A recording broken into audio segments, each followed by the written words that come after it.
Rehetra mamaky aoka tsy rehetra ny fahatezeranao no ny ampanao ratsy ary za mialona ampanao meloka fa ojinjaina faingana tahaka ny ahitra izy ka lazo tahaka ny ay maitso matikian Jehovah ianao ka manaova soa dia onona amin'ny tany ianao ka ho faly amin'ny fahamarinana ary miravavao amin'ny Jehovah ianao dia omena anao izay iriny fonao ankino amin'ny Jehovah ny lalanao ary matikiasy fahataony tanteraka ary ampiseho ny fahamarinanao tahaka ny mazava izy ary ny raro no anao tahaka ny mitatao vovonana miantombena tsara miandran Jehovah ianao ka manantena azy aza tezitra amin'izay ambinina amin'ny lalana dia amin'izay olona manao saindratsy mitsara ny fahatezerana ary mafoiza ny fahavinirana aoka tsy rehetra ny fahatezeranao fa ratsy ny hafaran'izany amen.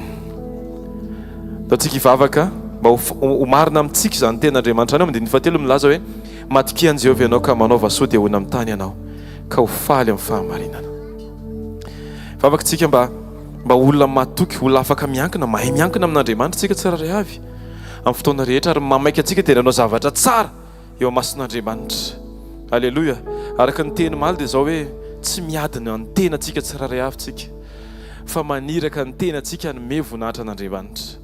Ny situation mety tsy mampalaiza antsika tsirairay avy ny amin'ny andavanandro fa ataovy azo antoka fa ao anaty situation tsy mampalaiza io dia mbola mahazo voninahitra foana Jesosy ny amin'ny comportement sy ny fomba fitenitsika tsirairay avy amin'ny anaran'i Jesosy. Vavakantsika ray amin'ny anaran'i Jesosy ndreto izay Andriamanitra, ndreto ilay amboarina, ndreto ilay ahitsy, ndreto ilay manaiky ampianarina, ndreto ilay manaiky atsangana indray Andriamanitra, ndreto izay Andriamanitra mitodika makany aminao satria fantatra hoe fa nitara-pazavany avy any aminao Jesosy Kristy no manovanay. Jaona toko fahavalo dia 4:20 dia milaza ianao Jesosy fa ianao ny fahazavanaina.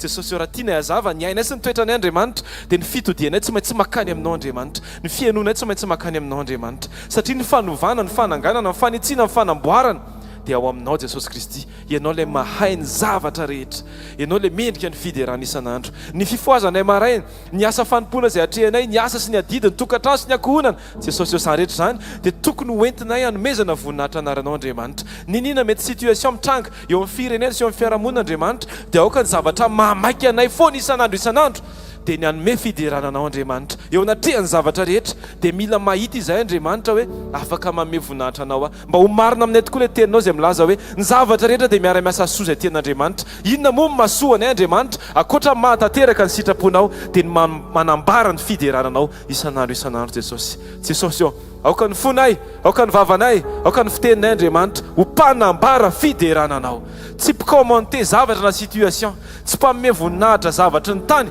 fa manome voninahitra anao Andriamanitra. Tsy ao ambadiky ny hira mety mahazatra anay fotsiny Andriamanitra. Jesosy tsy ao anatin'izany Andriamanitra satria ny tononkira Andriamanitra dia tena misy lanjany fa ny tena manan-danjanao dia ilay tonony ao anatin'ny fonay tsirairay avy Andriamanitra hoe tahaka ny ahoana ny fanambaran'ny fonay, tsy ny fanambaran'ny vavanay fa ny fanambaran'ny fonay aloha Andriamanitra satria ianao Andriamanitra mandinika ny vo sy ny foa. Alleluia.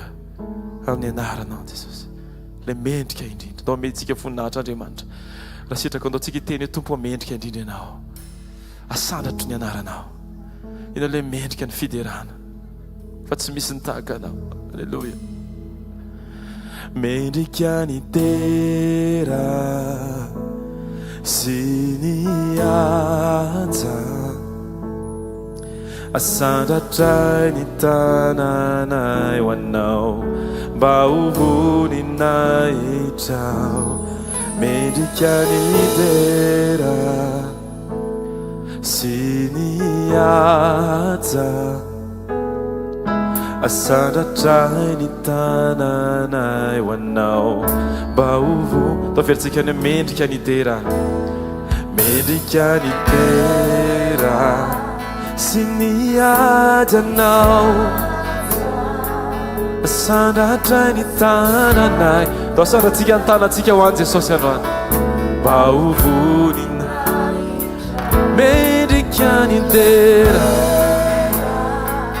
sy ny ajanao asandratra ny tananay mba ho voninahitra fa tsara ianao magaga tsara ianao tsisy mitovy tsisy toanao Saranao magaga tsisy mitovy aminao tsisy toanao tsisy toa Saranao Saranao magaga Saranao oh tsisy toanao Saranao magaga Saranao tsisy mitovy aminao oh Saranao Saranao magaga tsara ianao tsisy mitovy aminao tsisy to Saranao Saranao magaga Saranao tsisy mitovy tsisy toanao raio tsisy toanao tsisy toanao raio tsisy toanao raio tario indray zay iaonanay rehetra aminao te iray aminao zay Jesus te ikambana aminao indray Alleluia Alleluia Alleluia sandraton'ny tananao dia sakafo vavanao anao dia ok anao anokatra ny vavanao dia zay lehibe ao anatin'ny fonao ny tehirinao ny tompo te iray aminao tany mafy a Jesosy tehirizao tsy aly eo aminao Andriamanitra fa amin'ny fotoana rehetra Andriamanitra dia eo aminao foana na ny fisainako na ny fiteny na ny fijeriko Jesosy da ko tafaray aminao Andriamanitra naiza toerana andehanako Andriamanitra da ko hita fa Kristy ny velona atao anatiko Alleluia Jesosy eo milanao zahay milanao ny fisainanay tsy Andriamanitra velarina eo an-tongotra ao Andriamanitra ny mombana rehetra zay ananana rehetra Andriamanitra ny velarina eo an-tongotra ao tsy manana hafa ankoatranao zay Jesosy tsy mila hafa ankoatranao zay Jesosy satria anao le lalana sy fahamarinana ary fiainan'Andriamanitra ny tanjonay Andriamanitra dia mandrakizay fa tsy ny eto an-tany Jesosy Kristy le lalana makany mandrakizay Andriamanitra tsy hoe ny masony zao tontolo zao no afaka mahita an'izany fa maso voafora sy voahitsy ao aminao Kristy maso nateraka ilay tao aminao Andriamanitra zay Andriamanitra manaiky indray Andriamanitra toano dia tany mafy zay Andriamanitra tehirizony tsirairay avy aoka tsy sehatra afahanay manota Andriamanitra aoka dia no voatahiry zay amin'ny alalan'ny teninao Andriamanitra diovindray zahay Jesosy Alleluia aoka tanteraka aminay ilay teninao ny filazantsarany zao toko 10 laza hoe ny teninao ny nanadio anay tsirairay avy Andriamanitra diovy zahay Andriamanitra diovy ny fonay diovy ny fisainanay mba hahafahanay manolotra fiankovana tena le akasitrahanao fiderana authentique Andriamanitra fiankovana tena mety aminao Jesosy Kristy aoka ty fotoana ty Andriamanitra ho fotoana anankiray zay ampirehetanao ny afo rehetra zay mety matimaty hatramin'izay Andriamanitra le afo tsy afaka vonon'ny Satana le afo afaka mitondra ny fahazavanao naiza toerana hanirahanao tsirairay avy sokafony tanantsika rehetra androany taontsika hivavaka amin'izao fotoana izao Alleluia Alleluia nasarotraza ny lalana mankany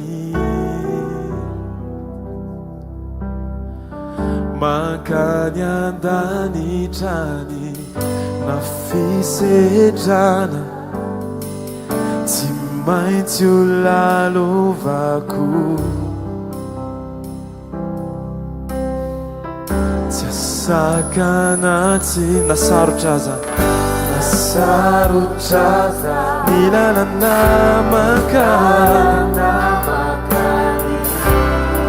mankany andanitrany na fisedrana tsy maintsy lalovako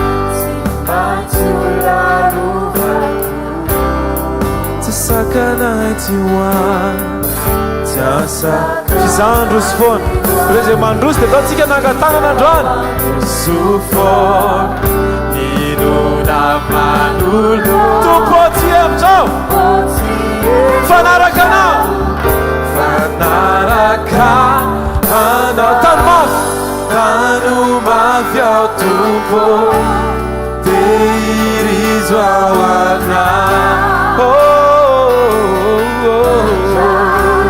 mandrakizay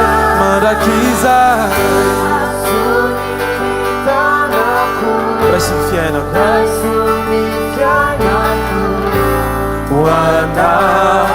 hoanao irery ao tompo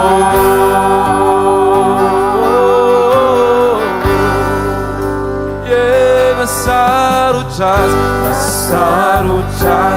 ny lalana makany aminao Jesosy o makany aminao fisedrana tsy maintsy ho lalovanay tsy asakanay tsy hoany tsy asa fizandrosy foana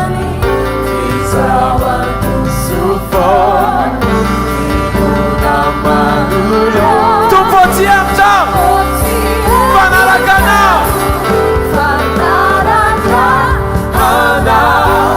tano mafy ao teirizo ao anao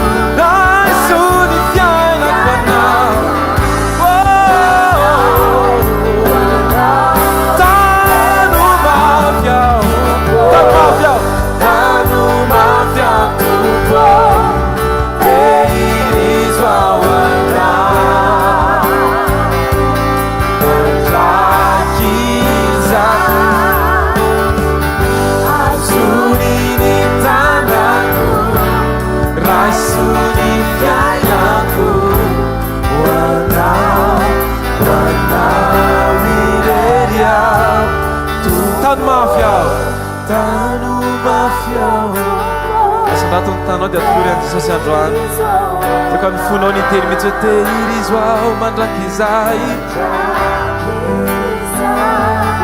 azony ao hoany aminao hoanao irery ao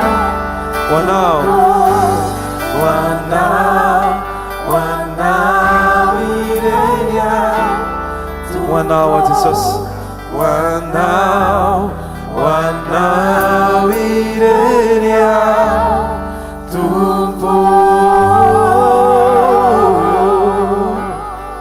halleluja tsy manana fa ankotranao zahay ao anatin'ny ady Jesosy dia ampianarinay mihitsy ny aminay rehetra anambara fiderananao foana aoka tsy hiova ny tonkiranay Andriamanitra eny am-panidinana alleloia satria tsy maintsy izay tonkirany fona eo amin'ny miafin'Andriamanitra ny tonkiranay miariary Jesosy Kristy tsy mila hafa ankotranao zay Andriamanitray atramizay ny fiandriananao Andriamanitra anao ary anio inona hitanay ny fiandriananao Andriamanitra tovy mafy mihitsy an Jesosy zany ny fiandriananao Andriamanitra anao ary anio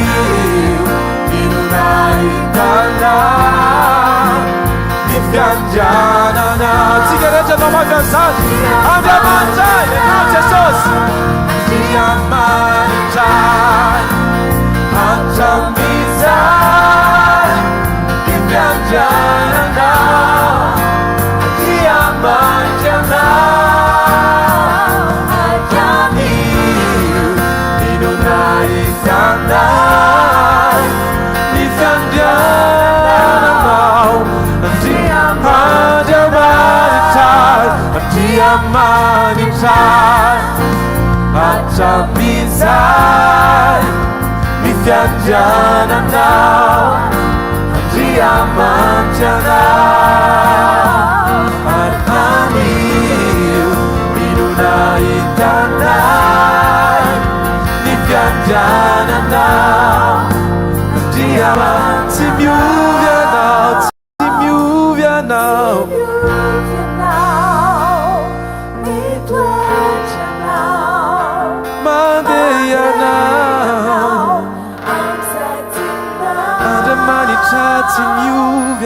Tsy miovy anao, tsy miovy anao, mbola tia anay foany anao, tsy manary anay mihitsy anao, misaina ny momba anay isan'andro anao, tsy miovy anao, tsy mety givy ny fitiavanao, tsy mety miemotra ny fitiavanao. Alleluia! Tsy miovy anao Jesosy, oh tsy miovy anao, tsy miovy anao, mitoetra anao, mandeha anao, oh tsy miovy anao, mitoetra anao, mandeha anao, amizay tinao.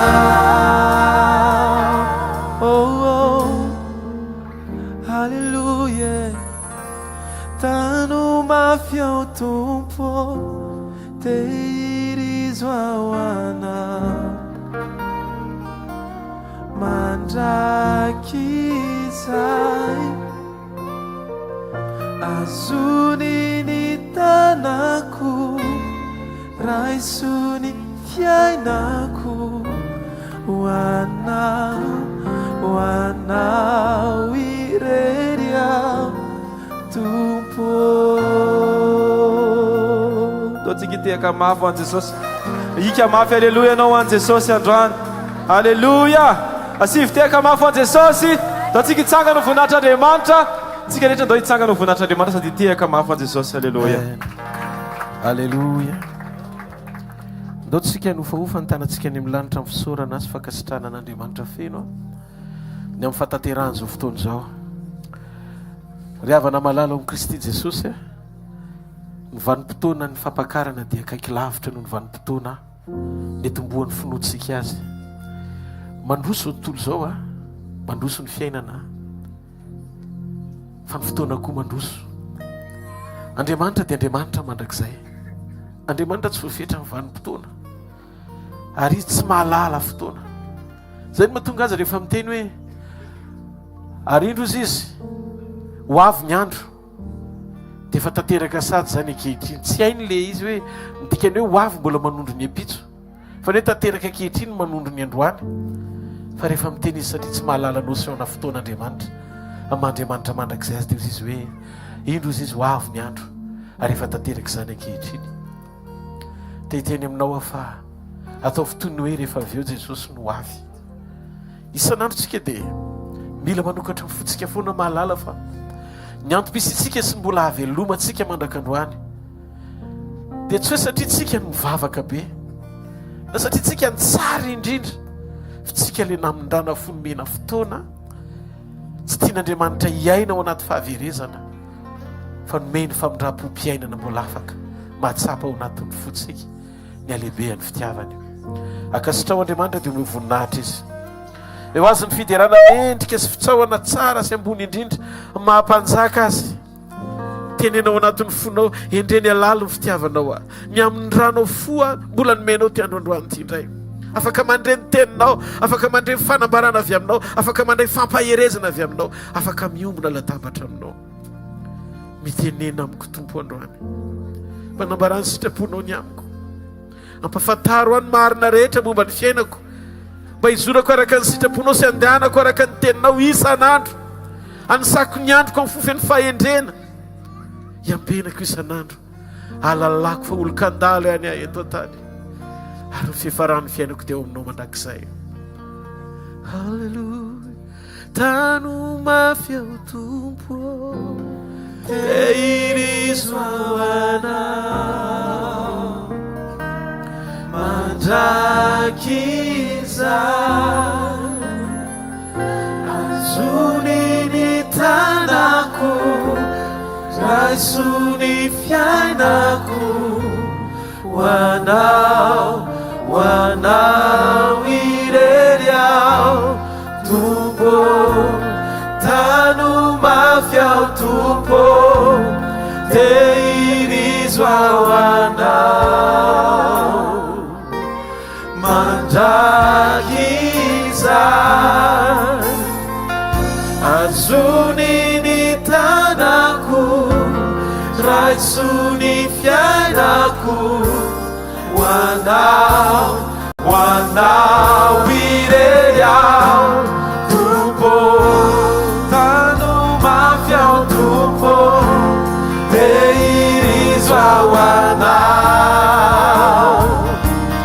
mandraky izay, azony ny tanako, raisony fiainako,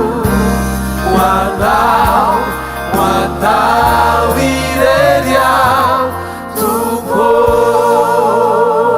Ataontsika ity an-tanana mafy eo an'Andriamanitra, mangataka antsika azo toerana.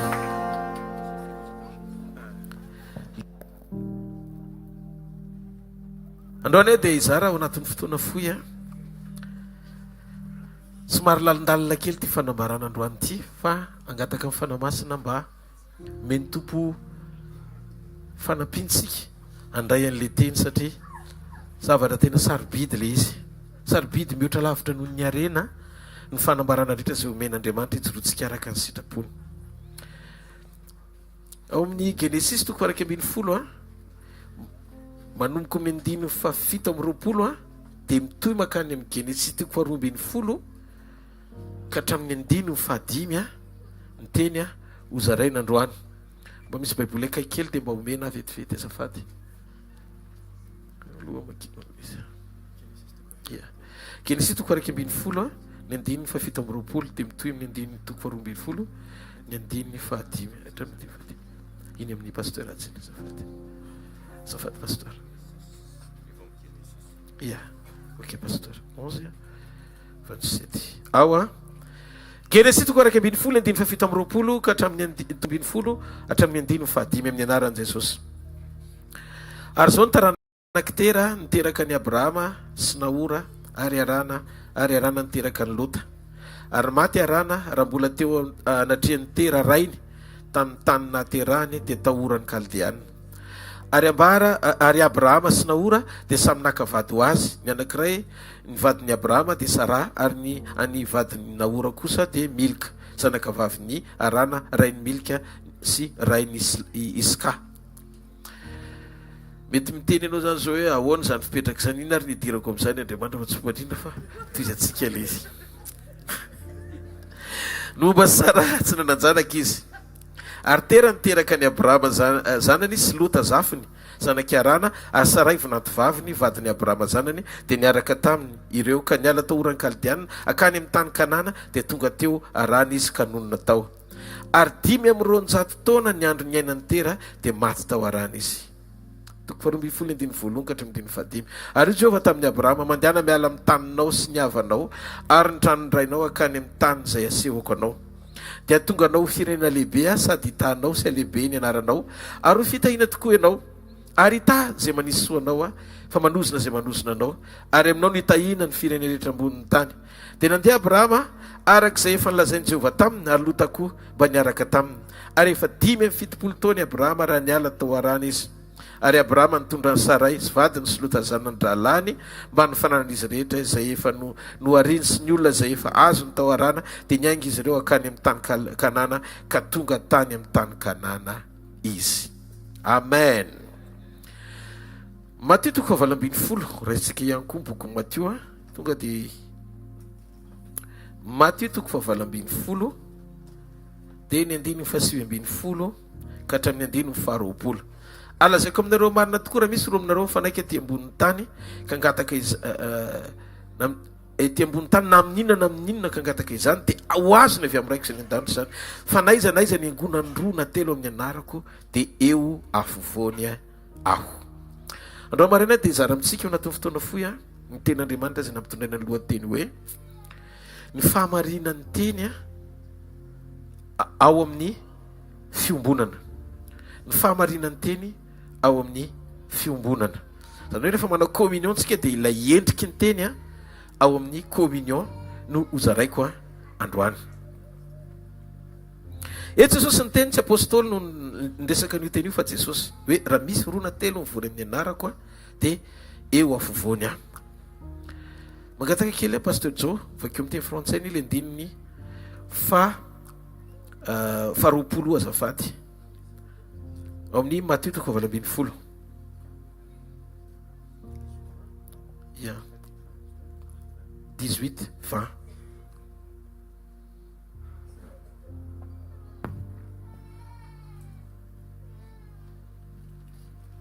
Au nom de Jésus. Car là où 2 ou 3 sont assemblés en mon nom, je suis au milieu de d'eux. Amen. Hitanareo teny hoe miteny amin'ny Baiboly hoe je suis au milieu de, midikany dia hoe tsy verbe être ny tiany Jesosy ho tenenina fa io le fisehoan'Andriamanitra tamin'i Moïse le hoe izao zay izy atraidraika ho mandrakizay. Nandinika an'io teny io dia noentin'Andriamanitra nitsangatsangana tany amin'ile hoe za no alpha sy omega, fiandohana sy fifarana. Fa teto Jesosy tean'io hoe tsy fiandohana sy fifarana ihany fa Andriamanitra ny présent koa. Zany hoe eo atenatenany, Andriamanitra ny eo atenatenany au milieu. Ao matetika tsika rehefa misaina an'Andriamanitra dia mahatsiaro tsika hoe tsy nanam-piandohana izy ary tsy manam-pifarana izy. Marina zany. Fa nisy fotoana Jesosy nanapa-kevitra ny eo afovoany izy. Raha misy roa na telo mivory amin'ny anarako dia eo afovoany aho, izaho zay izy. Tamin'i Mosesy nisy fotoana naniraka ny Mosesy Andriamanitra andeha hanafaka sy hamoaka ny zanak'Israely tany Egypta. Nisy fotoana Mosesy efa nanomboka sy nanao ny zavatra rehetra anetsehana zany fanafahany zany tamin'ny herin'ny tenany manokana. Fa tsy naomby izy satria tsy nety ilay izy. Ahoana na tonga ilay tsy nety? Ahoana moa no tonga anao hanafaka olona anankiray hiala any Egypta kanefa ianao ary mbola mipetraka ao Egypta? Mbola tao Egypta izy dia tsy nety ilay fanafahana. Ary izy nanao an'ilay izy tamin'ny herin'ny tenany, sandriny namonoana Egyptianina. Fosisy Andriamanitra tsy maintsy avoakako ianao voaveriko satria tsy possible ianao ao Egypta no amangiko anao amoahanao an'izay olona ao Egypta tiako avoaka anao. Dazo dia fosisy Andriamanitra amin'ny fotoana amoahako anao rehefa avy mionamiko ianao voaveriko amoaka satria tsisy olona anankiray samy ao Egypta dia ianao amoaka ny olona ao nefa ianao ao. Dia ino ny zavatra nataon'Andriamanitra? Mifantoka tamin'i Moïse izy fa tsy mifantoka tamin'ny fanandevozana sy ny mission anoran'Andriamanitra azy ho avoakany. Tsy mifantoka tamin'ny zanak'Israely ho avoaka izy fa Moïse aloha no nifantohany voalohany. Rehefa niona tamin'i Mosesy Andriamanitra, nandany fotoana tamin'i Mosesy Andriamanitra, nandany fotoana tamin'i Mosesy Andriamanitra. Hoy Andriamanitra hoe eo atendrombohitra ny onako aminao ary tsy andro anankiray na roa na telo fa maharitra 7 andro 7 alina. Dia niseho tao ny anaran'Andriamanitra, men'Andriamanitra tehany izy, men'Andriamanitra azy ny fanatrehany. Mosesy anie tsy adala mahafantatra Mosesy ny puissance ny Egyptianina hoe firenena matanjaka Egypta tamin'izany ohatra ny États-Unis izy. satria izy ny firenena matanjaka indrindra teto ambonin'ny tany tamin'izany. Natahotra Mosesy satria fantany hoe atraizany maridre fiananany zany Egyptianina zany ary tsy possible mihitsy ny mission ankinina aminy raha tsy tena azo ny antoka tsara hoe iza ny momba azy. Problème antsika mialohan'ny fotoana ny ran'Andriamanitra antsika tsy mahazo antoka tsara tsika hoe iza ny naniraka antsika satria tsy ampy le ambom-piona mpitokanana ahafanao manomana mifonao hiatrika izay zavatra mpanaovin'Andriamanitra anao. Zay le problème. Dia misy fotoana ianao ao anaty orory nefa mandeha tsy mahazo antoka akory ianao ao anaty hoe tahaky ny ahoana ny alehibe an'le hery manosika anao sy maniraka anao hoe mandehana. Hitanareo, zay no mahatsara ny fandiny tena anovananao mialohan'ny fotoana ny rahananao anovany hafa. Rehefa ampy ny fandiny tena nanatsika eo am-panomanana dia tombo ny taha-pahasahiana ao anatsika hiatrika izay zavatra mpanovon'Andriamanitra antsika. Eny le fahamarinana fototra lehibe tena mila fantatsika fa zava-dehibe dia zao: ny fionanao amin'Andriamanitra dia anovanao aloha. F'Andriamanitra tsy maiky ny aniraka anao aloha, anovanao aloha. Noho izany tsika reto raha tanjona ny ahita an'Andriamanitra hiasa tsara sy azo aina amin'ny alalantsika tsirairay avy isan-tokantrano, dia mila mijorontsika mandray fepetra manapa-kevitra ny tena iona amin'Andriamanitra marina ao anatina fandiny tena ampy zay ny sinema. Misy fetra ny sinema tadidiova ianao ne raha tsy ova reraka eo e, reraka eo ianao raha tsy ova. Andriamanitra mandrakizay izy tsy reraka zany, izy tsy voafetra amin'ny fotoana fa mandrakizay. Tsika misy fiam-potoana tsy maintsy ateo ny efa rahantsika na iza eto ambonin'ny tany. Noho izany azafatra mpampiandry an'Andriamanitra loatra, meteza tena iova eo ambom-pionana mba ahafahan'Andriamanitra mampiasa antsika ho fantsona tsara anovany hafa ihany koa. Ndao aloha ite-tanana mafy ao ny tompony amin'izany. Tsy hoe tonga dia nandray zavatra vetrany Mosesy tamin'ny fotoana nionany tamin'Andriamanitra, fa nisy fifamaliana kely tao amin'izy mianaka. Ahoana ny anaovako an'izany? Fa raha hiteny amiko ry zareo hoe hanafaka azy dia iza ny naniraka, dia tsy maintsy nandresy lahatra amin'ny Mosesy Andriamanitra hoe za no maniraka anao. Alohan'ny niraka mpanaoviko anao dia zao, ianao aloha no vaiko. Nandà Mosesy dia nandresy lahatra azy Andriamanitra. Andriamanitra mandany fotoana tamin'ny Mosesy ny hitako mifantoka loatra aminy vao nampiasa azy. Teteny aminao ry zanak'Andriamanitra isany, mifantoka aminao loatra Andriamanitra. Tsy mifantoka amin'ny olana ovahany io zany izy na ray segonda aza. Aza miezaky mampitotika azy ao anaty vavaka hifantoka amin'ny problème. Ny fantohany tsy olana, ny fantohany ianao. Jereo tsara masino akaikinao, ianao ny fantohany fa tsy problème io. Hitanareo, averiko indray Petera teny anatin'ny sambo kely, natory, nitafiotra, kotroka, orana. Tsy nataitra an'i Jesosy fa niantson'i Petera hoe Jesosy avo azy. Sokatra vavan'i Petera, todika Andriamanitra. Mifantoka amin'ny antsonao izy fa tsy mifantoka amin'ny tabataba amin'ny problème izy. Zareo tsara fa rehefa zakan'le fanovan'Andriamanitra azy Mosesy dia nanjary nanam-pahasahiana hiatrika izay natahorany teo aloha. Ny olona ampy fionana sy fiomborana amin'Andriamanitra dia miova ny attitudany. Le Egypta natahorana lasa nanana ny fahasahiana hijoro hibaiko mpanjaka, avoay ny oloko anompo ahy hanenefitra. Message anankiray afatra ray nentin'i Mosesy. Ary nanam-pahasahiana izy hibaiko mpanjaka rehefa naniraka azy azo ny antoka fa mpanjaka mpanjaka niona taminy. Ny attitude anao dia miankina amin'ny olona nionanao. Niona tamin'izy ianao, teotr'izay no hitako anao rabitso. Fa raha tena niona tamin'Andriamanitra marina ianao, miova ny toe-ponao. Tsy le nahafantarana anao fenitahotra teo aloha tsony, fa le olona manam-pahasahiana hijoro amin'ny sitrapon'Andriamanitra amin'izay. Tsy mahary amainina tsara ao an'Andriamanitra. Halleloia. Ny Exodosy toko fahatelo, ny 9:7-10 ka hatramin'ny 9:10. ary mosesy tamin'andriamanitra indro rehefa tonga any amin'ny zanak'Israely ka manao hoe andriamanitra nydrazanareo nefa naniraka ao aty aminareo ary anao amiko hoe kosa izy iza moa no anarany dia ahoana no avaliko azy ary andriamanitra taminy izao zay izy eritreritiraika ao mandrakizay ary ho izy ao koa izy izao no lazaiko amin'ny zanak'Israely izao zay izy nefa naniraka ho aty aminareo ary koa andriamanitra tamin'ny Mosesy izao no lazainao amin'ny zanak'Israely tsy efa andriamanitra nydrazanareo dia andriamanitra Abrahama andriamanitra Isaka ary andriamanitra Jakoba nefa naniraka ho aty aminareo izany no anarako mandrakizay ary izany no atserovana hatramin'ny taranaka faramandimby ozy andriamanitra taminy hoe izao zay izy atraitraika ho mandrakizay maniraka anao zany hoe je suis ny fiantsoana azy zay no mahatonga antsika tsy tokony anina toe-po ty manao je suis loatra fa andriamanitra reriny je suis amen fa ny ambony ty hoe daholy ile halleloia nambaran'andriamanitra ny tenany ny tena anarany tamin'ny Mosesy nyraisiny avy tamin'andriamanitra io anarany io hoe izao zay izy na hoe Yahweh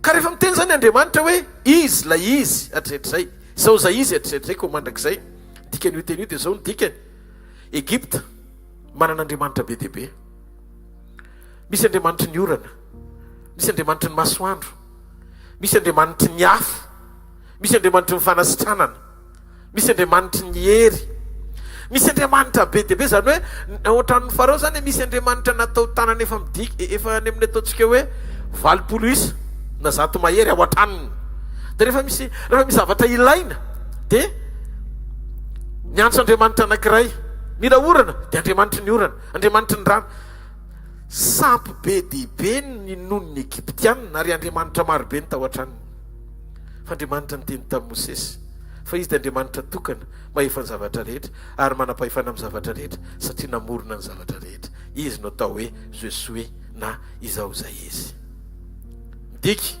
raha marary ianao dia ho izy aminao hoe zany fanasitranana raha te ho tahina ianao dia izy milaza hoe zany fitahina ho anao izy ny fanafahana izy rery ary tsy misy afa-tsy izy atraitriray ka ho mandrakizay ataontsika ity-tanana mafy be ho azy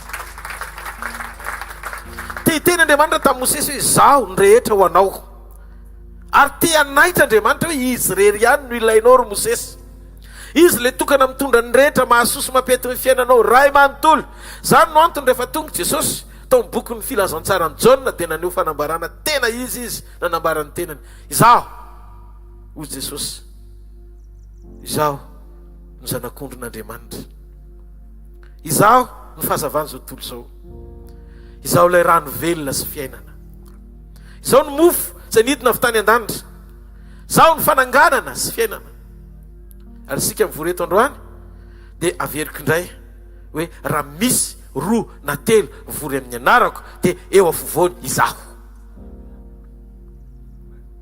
tsy haiko hoe inona ny olana inona ny fahasarotana hoentinao eto androany maraina fa tahiteny aminao ho vai ny fonao aza tonga eo mifanatren'andriamanitra miaraka amin'le tahotra ohatrany Mosesy talohan'ny onany taminy feo mitoerana misy an'le izao zay izy milaza feto afovoantsika afaka lamina ny zavatra rehetra tsy haiko ohatrany tena pratika zany androany eto andriamanitra eto andriamanitra miaraka amintsika eto izy no afaka maliny rehetra tsy mila ianao mijery hoe olona izy le fanambadiana ho anao izy le fitahina ho anao izy le fisandratana ho anao izy lay taridalana tsara indrindra ho anao ary efa eo izy tsy misy olana tsy voavaha zany satria androany maraina izy nylaza fa eto miaraka amintsika io fahasarotana lasa tena neritreretiny sainao io hoe tsy ho voavahantsony io mora amin'andriamanitra mamahany io satria ozy izy je suis là tsy marety aka ao an'andriamanitra dia azonareo am'izay le zavatra tiako lazaina le fendohana sy fiafarana alpha et oméga no efa nanaiko présent zay le hoe et toi je suis eto je suis là et toi zao azoko am'izay le tian'andriamanitra tena fa manina izy nanjary mana tany anefitra niseho tamin'ny Mosesy izy hoe izao zay izy ary io nentin' Jesosy tamin'ny endrika tonga nofo andriamanitra hoe tonga niara-nonona tamin'olona io le je suis tany amin'ny andron'ny Mosesy tonga no fitamaso teto ambonin'ny tany hoe tonga ao anatin'ny fotoana lay fiandohana sy fiafarana tsy mahalala fotoana. Nahoana izy nandefa ora-papelika tena ora-papelika ny tsofin'ny rivotra, papelika tsy papelika avy anaty ranomasina tany anefitra. Fa maninona izy no afaka mamoaka rano avy ao anaty vatolampy tany anefitra. Zany hoe tonga izy nanomboka an'izeo ho Andriamanitra afaky ny aneo izay vokatra ilain'ny olona amin'ny fotoana mampangetaheta azy. Mangetaheta ny olona, vatolampy kapohana, voaka ny rano. Satria eo izao zay izy. Rehefa eo izao zay izy dia tsy tafatoetra eo ny olana, ny sakana, ny zavatra maro samihafa, ny fahasarotana tsy tafatoetra eo. Tsy misy fahasarotana zany ka afaky no tafatoetra rehefa reno ny fonao fa eo izy. Za te laza fotsiny hoe izao zay izy, eto izy.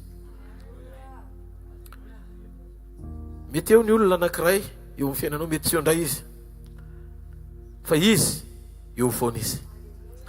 Ary tsy nilaza hoe alfa fotsiny na omega fotsiko izy hoe eto afovoany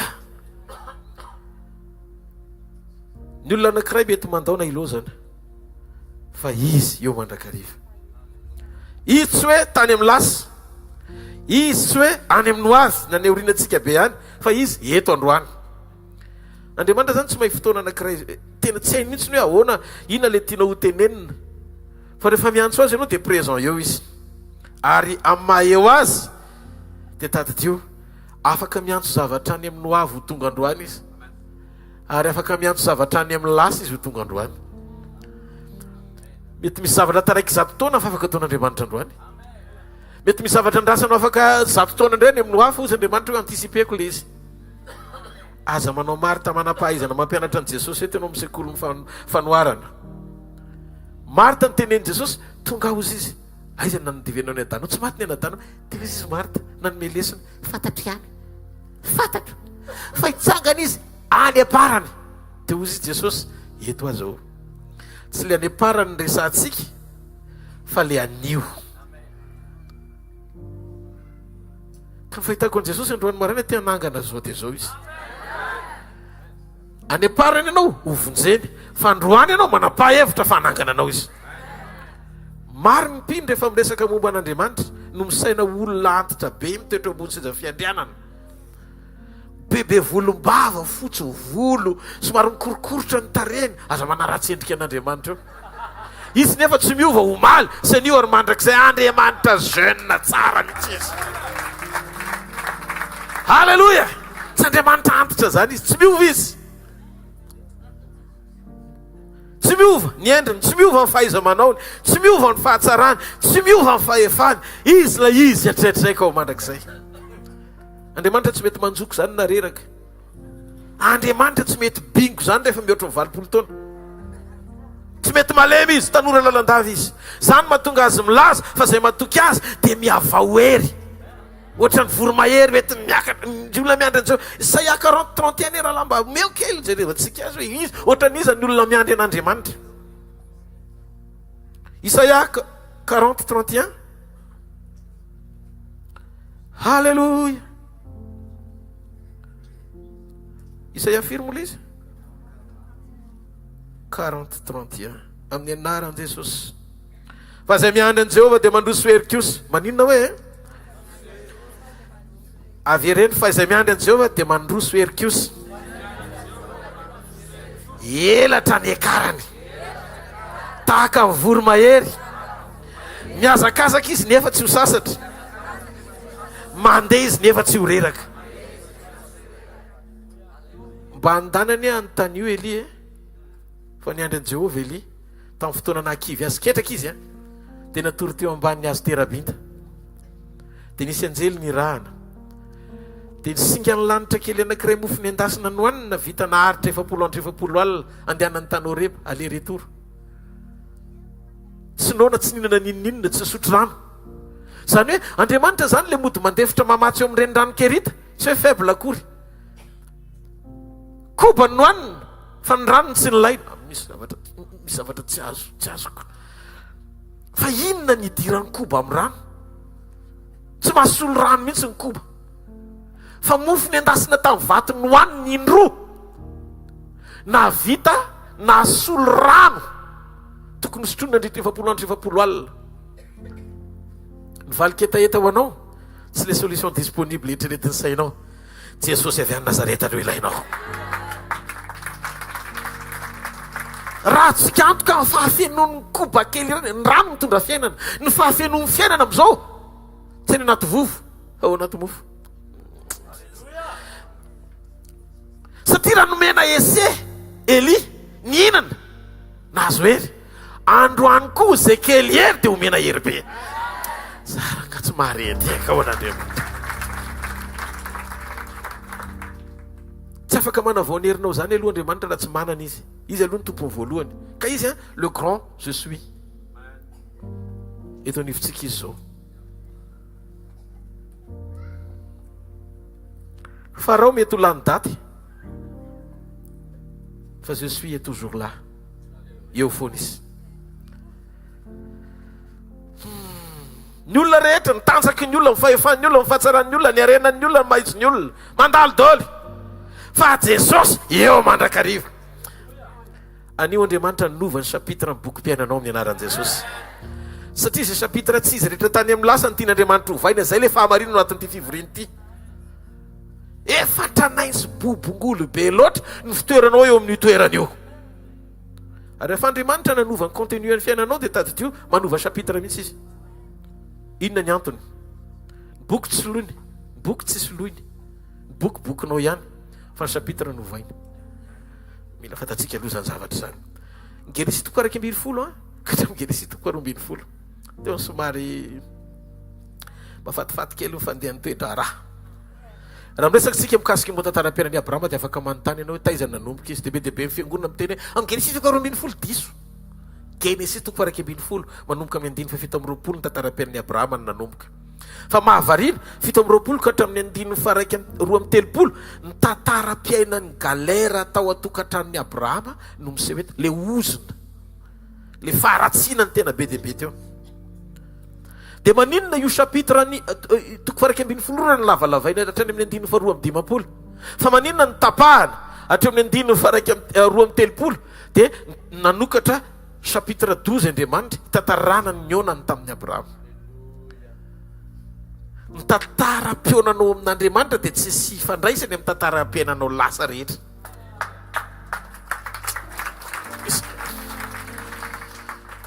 fantatrareo Andriamanitra mpanova chapitre Andriamanitra tsy manaingina chapitre vaovao amin'ny teo aloha zany satria tsisy tsaratsara ny lasa ho atsarainy zany fa zava-baovao ny tian'Andriamanitra ho atomboka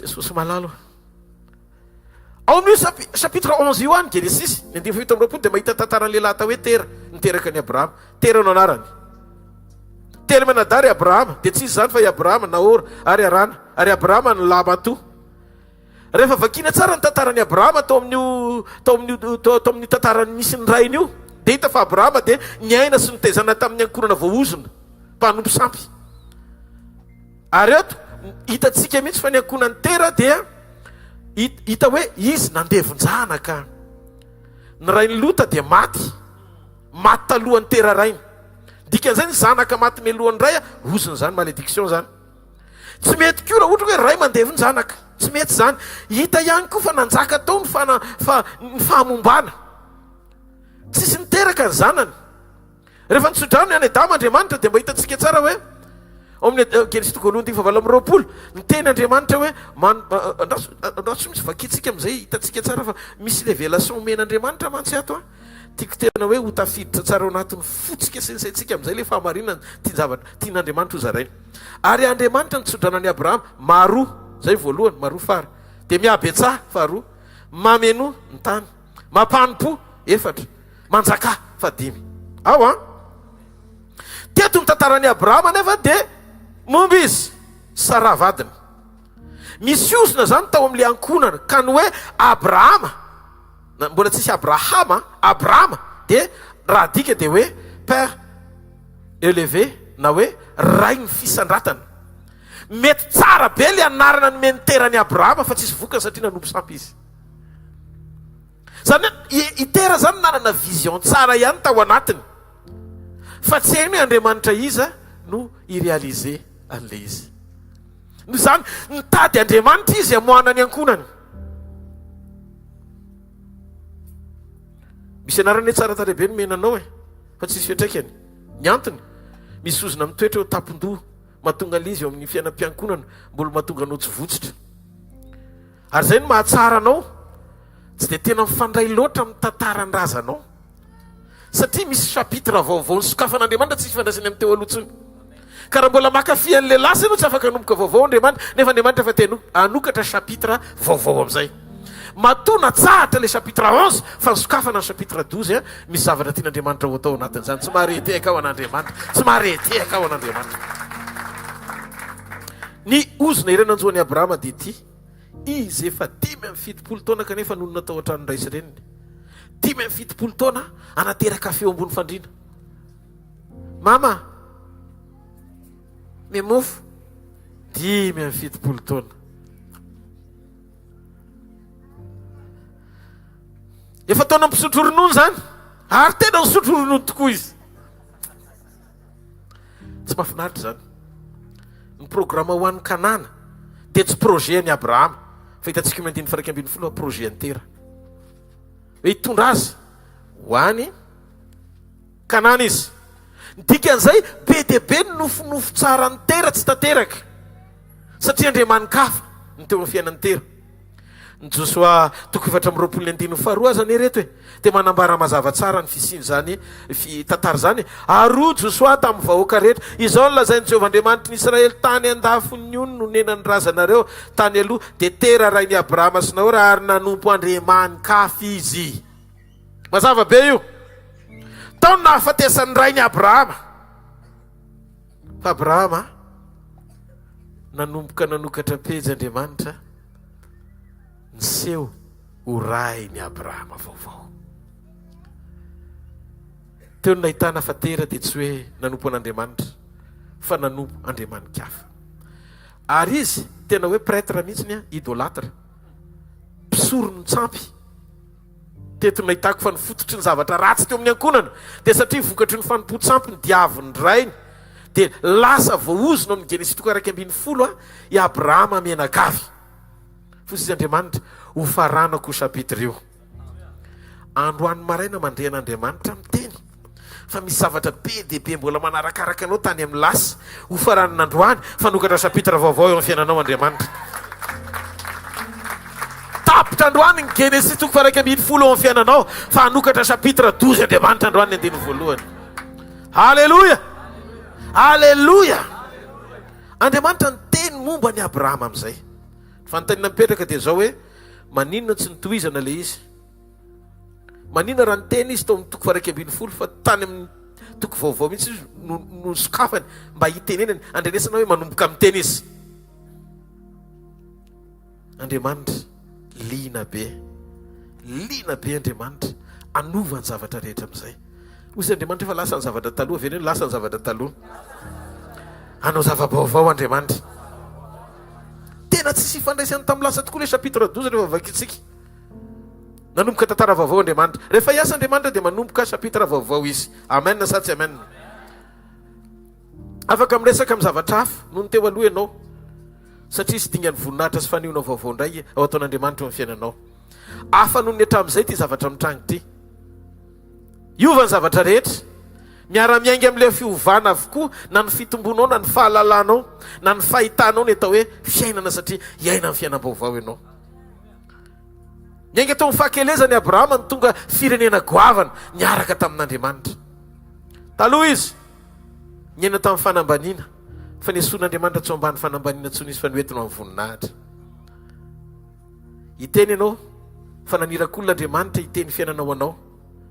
Fa ny tena marina Andriamanitra mihitsy te hiteny zava-baovao anokatra ny ao anatinao fa anokatra pejy amin'izay tontolo tia nitondrananao amin'ny dingana vaovao Andriamanitra manomboka treto. Mety misy ny fotoana faharatsiana fa ho avadika Andriamanitra fotoana ny voninahitra reny. Hitanareo ve le teny omaly fa maninona anao Jesosy o Julio? Fa maninona ianao?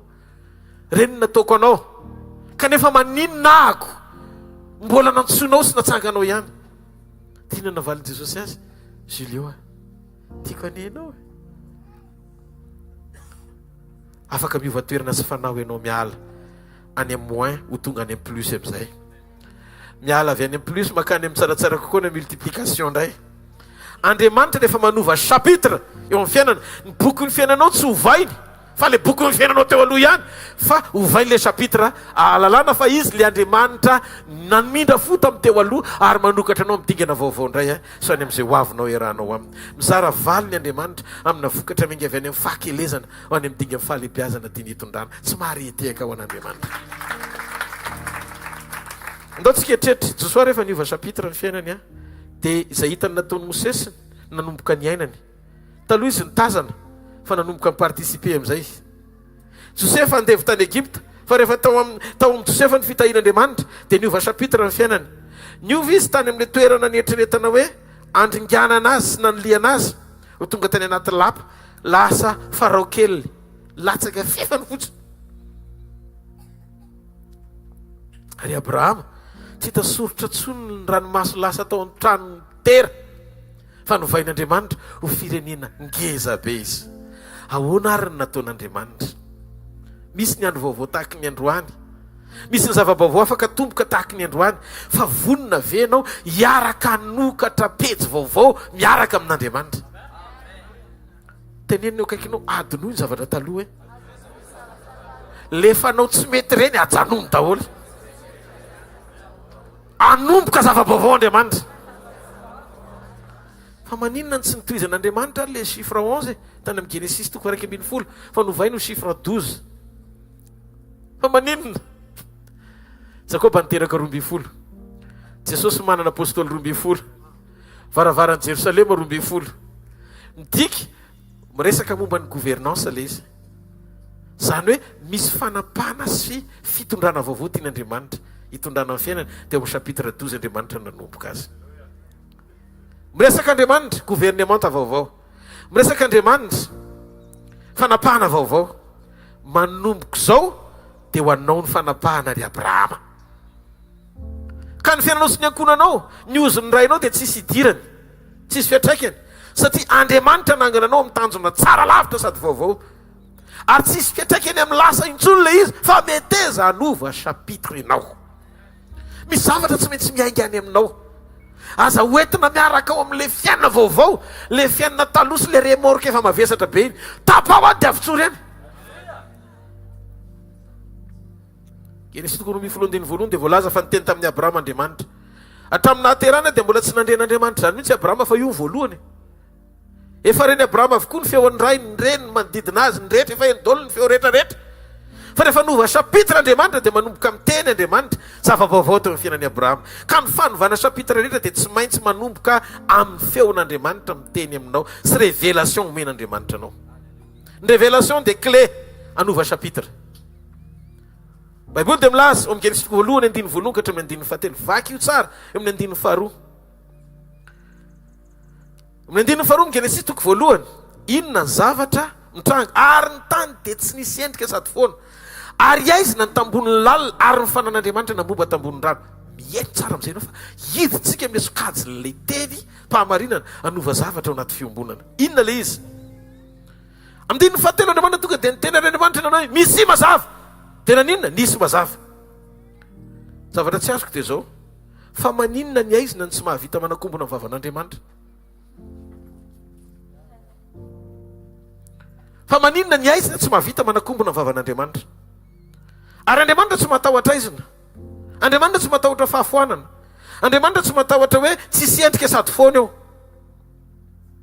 ny teny tsy matahotra fahamombana ny teny tsy matahotra dia volo manelingelina amin'ny fiainanao zany ny teny dia tsy matahotra mpamosavy satria ny teny dia tao amin'Andriamanitra hatramin'ny voalohany teny aminao androany fa na izy toinona lalovanao eo amin'ny fiainana antsoa izy fa ny zavatra ny parti faran'izay tena goavana indrindra ary tena mihoatra ny danger amin'ny fahavalo ao amin'Andriamanitra dia tsy ny tanany na mitonga ho famivavany ny vavan'Andriamanitra ny enjana indrindra no ny tanany sy ny tongony aza fatra pitady ny tanan'Andriamanitra fa mba mihaino ny feon'Andriamanitra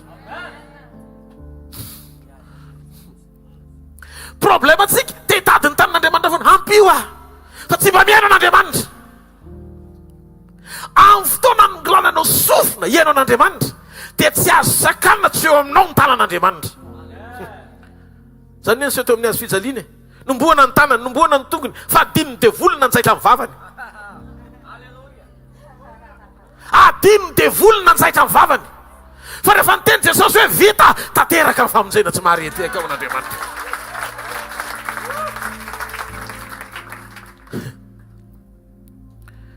Vita ny famonjena, rava ny problème.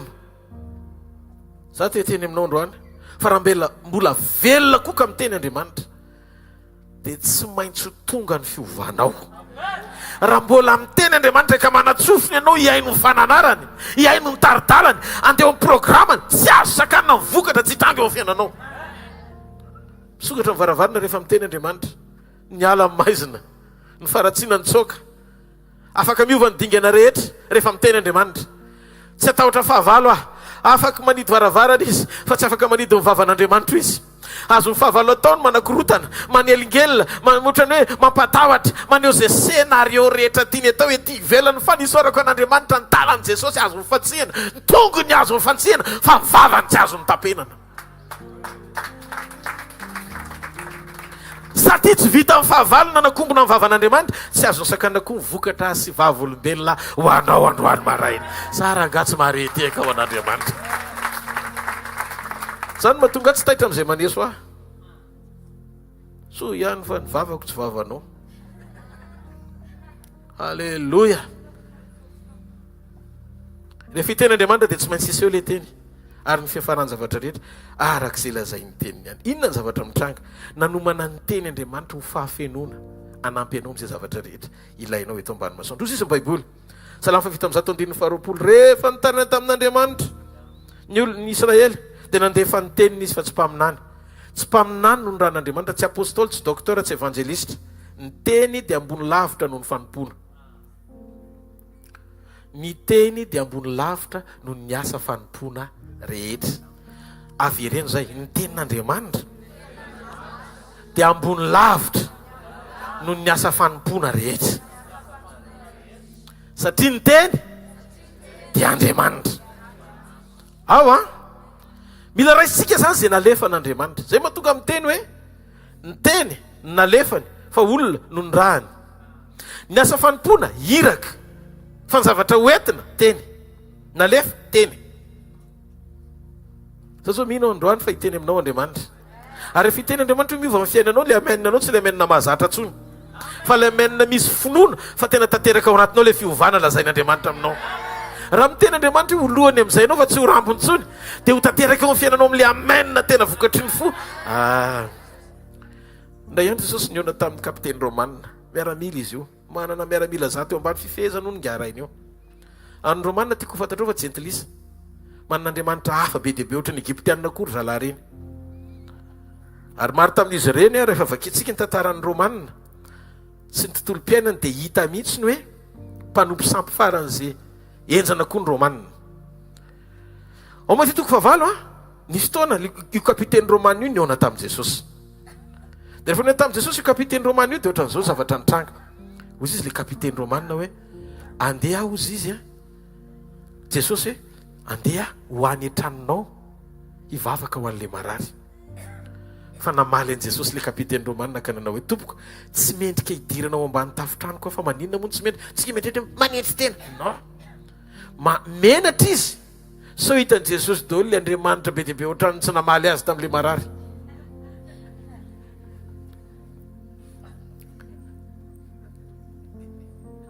Satria misy Andriamanitra hafa be deabe eo. Tsy mendrika midiranao ambany tafitrano koa satria manan'Andriamanitra hafa maro be ohatrany koa. Fa eo amin'ny toerana misy ianao dia tadidio, io kapiteny Romanina io tsy nahalala Baiboly enina ambenipolo boky ny Baiboly, fa kapiteny Romanina nangataka teny anankiray monja. Tena loza le kapiteny Romanina nanao zavatra tsy mifanaraka tamin'izay fanapa-kevitra Jesosy akory. Jesosy nanapa-kevitra ny hoany aminy hivavaka ho an'le marary any an-tranony, fa izy nanao stop ny présence hoe tsy mila ny présence anao ahako. Aza mihetsika ny présence anao fa mihetsia amin'ny parole anao. Raha polythéiste mpanompo sampotra nyity kapitaine Romal ty navita ny teny toy izany tamin'Andriamanitra, tena mahavarina. Nanana révélation anankiray izy nametraka ny lanjany teny ho ambony no présence. Ary teto no nahitako fa mety nandre salamo favalo amin'ny telopolo am'izao tandriny faharoa ngamba izy hoe mame voninahitra ny teniny ambony ny anarany rehetra Andriamanitra. Fa ny zavatra nitranga dia zao, nahatakatra le kapitaine Romane hoe i Jesosy io dia hiakatra eo ankavanany ray hamela ny teniny ho atsika, zany hoe ny fiatraikan'le teny ho ambony lavitra no présence hita maso. Ary teto no nahitako fa ny tenin'Andriamanitra dia miazakazaka mihoatra no fanatrehan'Andriamanitra.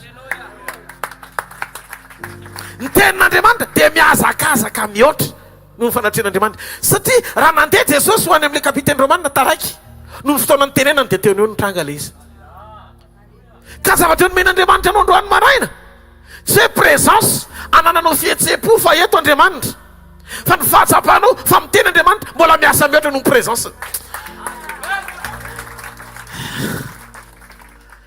Enga ny Andriamanitra zany iletrany amin'ny atom-panana menakavy any. Raha nakany Jesosy taraiky fa rehefa niteny Jesosy dia niaraka tamin'ny teny le fanafahana. Zany akory tsy midika hoe tsy tokony ho any Jesosy. Fa rehefa raisinao zay nalefany dia mihoatra lavitra no fanantenanao, no fanatrehany, ny vokatra ho entiny zany. Ka eo tsika aza mitady mangoritsina fa raiso ny teny anova zavatra. Tsara nga tsy mahareteka ho an'Andriamanitra. Halleluja. Ny Genesis toko voalohany andiny voalohany, ny Jona toko voalohany andiny voalohany, ny verset tena taloha indrindra dia tsy Genesis toko voalohany fa Jona toko voalohany.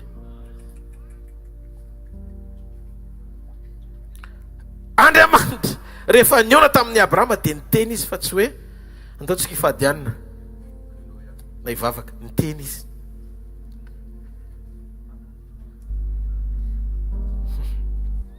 Niteny manamasina, manamasina azy amin'ny fahamarinana, niteninao ny fahamarinana. Niteny manafaka, misy 10 minitra hitatsika any amin'ny hvkl-mission iventsany, niteny manafaka mba enoy fa nafaka anao Andriamanitra amin'ny teny amen. Niteny fahamarinana, niteninao ny fahamarinana. Ka ny zavatra tena goavana amin'Andriamanitra, ny party tena goavana amin'Andriamanitra dia ny vavany, azo ny fahavalofehezina ny tanany, ny tenany, ny tongony, fa ny vavany raha vao miteny izy tsy maintsy vita ny zavatra rehetra. Rehefa niteny Andriamanitra namorona hetsika, jereo ny Genesis toko 2 voalohany ka hatramin'ny 7. Genesis toko 2 ny 9 voalohany ka hatramin'ny 7. Arotsy eo tamin'ny Abrahama, mandehana miala amin'ny taninao sy ny avanao sy ny tranondrainao akany amin'ny tany zay asehoko anao, dia atonga anao ho firenena lehibe. Hitanao lehibe ny anaranao, ho fitahina tokoa ianao, ary hita zay manisy soanao, fanozana zay manozona anao, ary aminao ny hitahina ny firenena rehetra. Enoy miainga mandehana, enao tsy hoe mandray teny dia mijanona eo. Ny teny dia mitondra anao andeha ho any amin'izay toerana anankiray, miala eo amin'ny toerana anankiray. Zany hoe misy mouvement avy aminao taky ny teny vao tanteraka eo aminao le teny. Inona ny tenin'ny tompo amintsika androany? Miala amin'ny faharatsiana, miala amin'ny fijangajangana, miala amin'ny fangalara-badin'olona, miala amin'ny fialonana, miala amin'ny faharatsitoetra, miala amin'ny asany nofo, fa hitondra ho any amin'ny toeram-pahamasinana. Halleluja. Tsy mahareteka ho an'Andriamanitra. Miala amin'ny relation sy compagnie tsy izy io, miala amin'ny fahotana, miala amin'ny fahazaran-dratsy. Ary tsy hoe zavatra mahafinaritra tokony ho ekena, fa zavatra tokony hena ao anatina fanapakevitra hevitra hoe zao dia zao dia hiala teny Andriamanitra, zao dia zao dia hiala. Niaraka tamin'ny vavy Abrahama dia nandeha izy. Raha tsy miala eo ianao dia tsy hahatonga anao mihitsy amin'izay fikasako. Ka nandeha mahatonga amin'ny fikasana taraiky satria taraiky mifialanao io fo io ihany io aza mijanona ny lekera reny voatra Egypte moa lekera tsy ty sa lekera ny Egypte tsy de tsara lekera fa ovay le cœur ho an'Andriamanitra tsy marety eka ho an'i Jesosy ahatonga anao ataoko misy ny hoe ataoko 5 fois eto de misy koa ny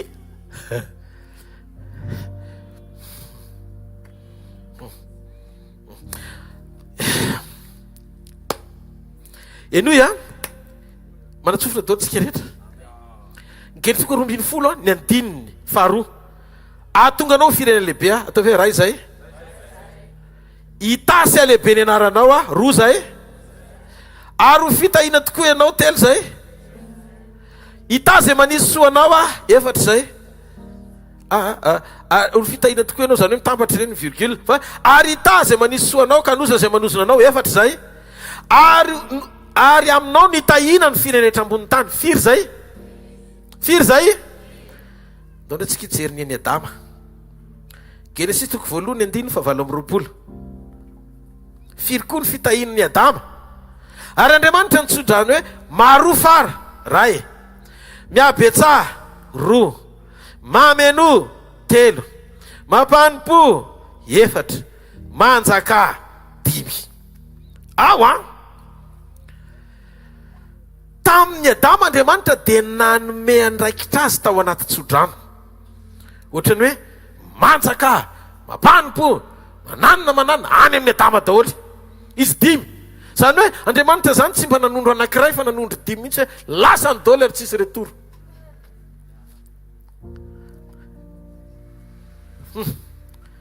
nefa rehefa tsy nakatoy Adama de raraka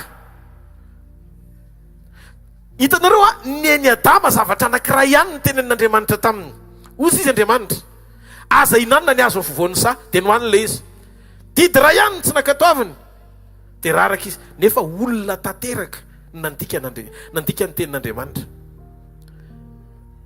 Adama nampitoerana tao amin'ny sary tokana ihany tsy azo natao Andriamanitra nanome didy anankiray ny Adama raha toka folo ny Mosesy le ray nomena ny Adama nefa tsy nakatoaviny de raraka ny zanak'olombelona ozy Andriamanitra le olona tanteraka niaraka tamin'ny didy anankiray lavo maika ave le olona tsy tanteraka nomena didy folo lozy tozy Andriamanitra ho récupéreko le fahefana tsy ho votsorako ohatrany tamin'ny Adama tsony fa ho raisiko amin'izay ny andraikitra de ozy amin'izay izy tamin'ny Abrahama ataoko fa tsy ny votsorany tsony le 5 voalohany nomeny tanteraka ny votsorany mampanimpoza le 5 faharoa ataoko an'izao ianao ataoko nraisiny daholy le 5 le nataonao trozao lasa 5 miverina aminy hoe izy daholy ny responsable ndray fa tsy Adama tsony ka raha misy problema zany ny fitahina Andriamanitra ny tanina tsy marety eka ho an'Andriamanitra tsy eo amin'ny nivaoko tsony le izy efa niraisiny le izy zay le endriky ny grâce hitatsika endriky ny grâce na fahasoavana tamin'ny andron'ny Abrahama nanomana Andriamanitra tamin'ny alalan'ny Abrahama fanekena rataranaka ny atongavan'i Jesosy amaritoerana ny fahasoavana Andriamanitra sy ny famindram-pony eo amin'ny taranak'olombelona satria eny am-panomanana ny atongavany ho nofo tamin'ny alalan'ny taranak'i Abrahama Andriamanitra zay le révélation lalina ho an'ny androany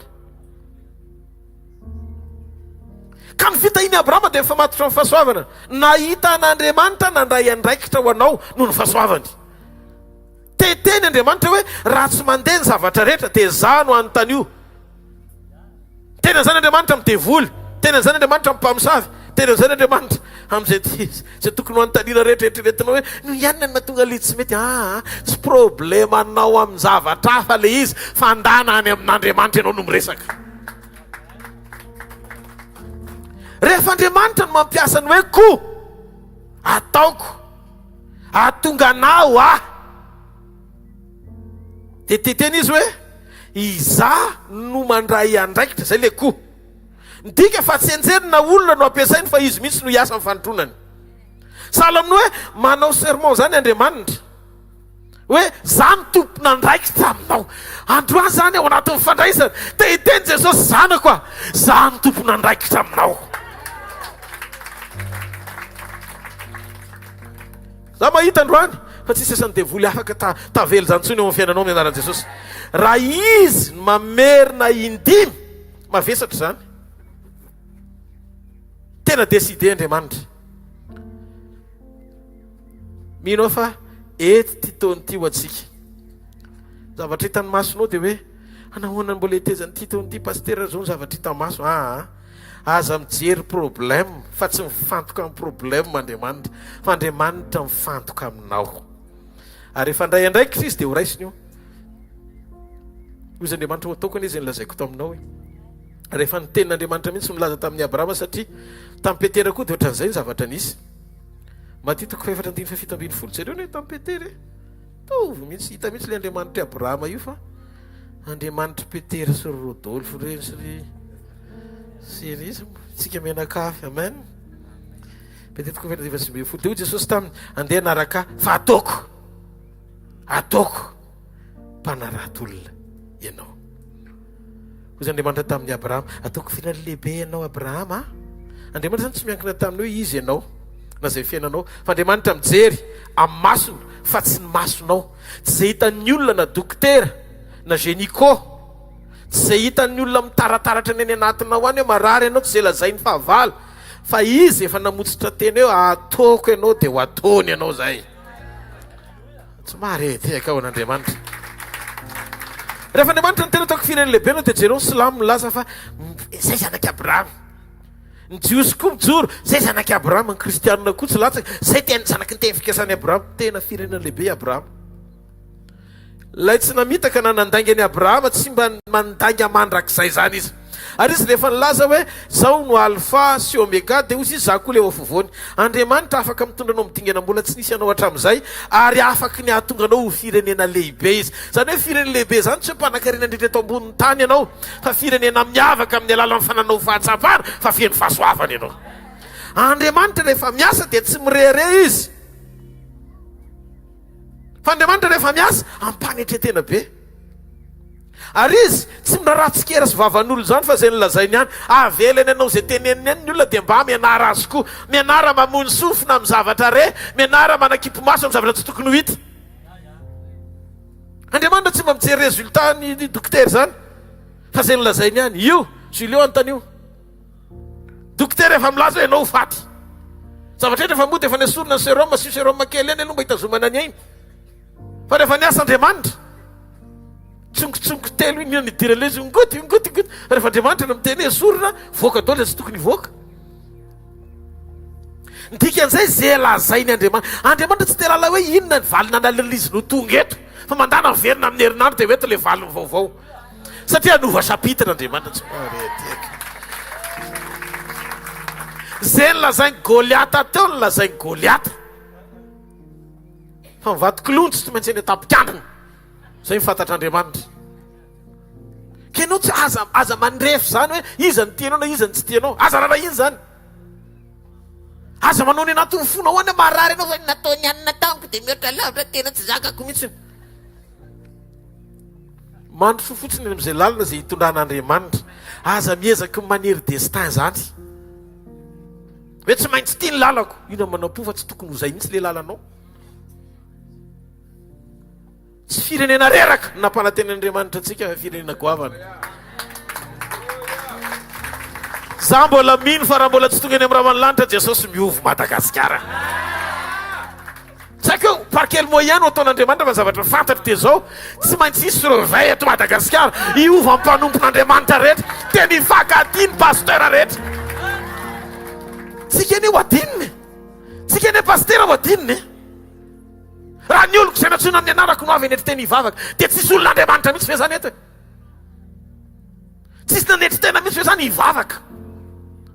Hikatsaka ny tavan'Andriamanitra hiala amin'ny ratsy fanaony, tena hiavana mpitiavana, tsisy fiatsaram-bela tsy. Tsy mody hoe zany nefa ny dénomination momba tonga anao sarotiny pino matavy, eritreretiny hoe matavy ny pininao, matavy atao inona? Avy aloha izy atavy any amin'ny fiainany. miampitehitra amin'ny olona ianao fa tsy tena matoky an'Andriamanitra. Ity ny finance vola ve?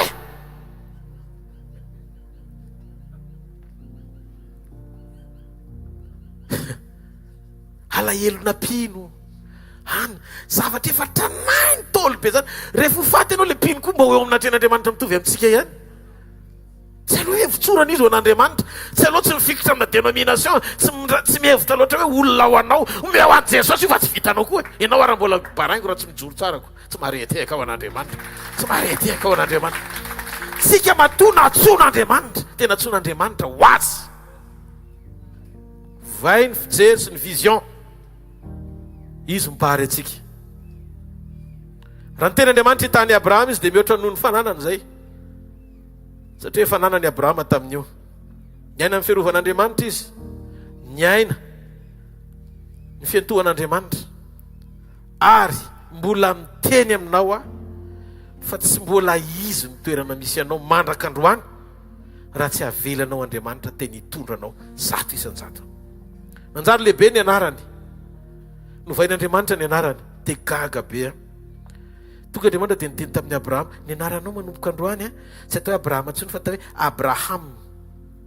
Dia nanontany Tompo, fa maninona le hasy? Le hasy iny nataon'Andriamanitra atao atenatenany. Dia hozy izy Andriamanitra, fa no manana ny fahatongavako eo atenatenany io, satria izaho no alfa dia izaho koa no omega.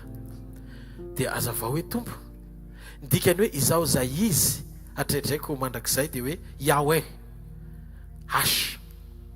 Le hasy atao amin'ny anarany nampidiriny tao amin'ny Abrahama, satria nao fanekena ara-taranaka amin'ny Abrahama izy, noho izany tsy maintsy misy singa avy aminy miditra amin'ny Abrahama alalana azy satria novany identiteny.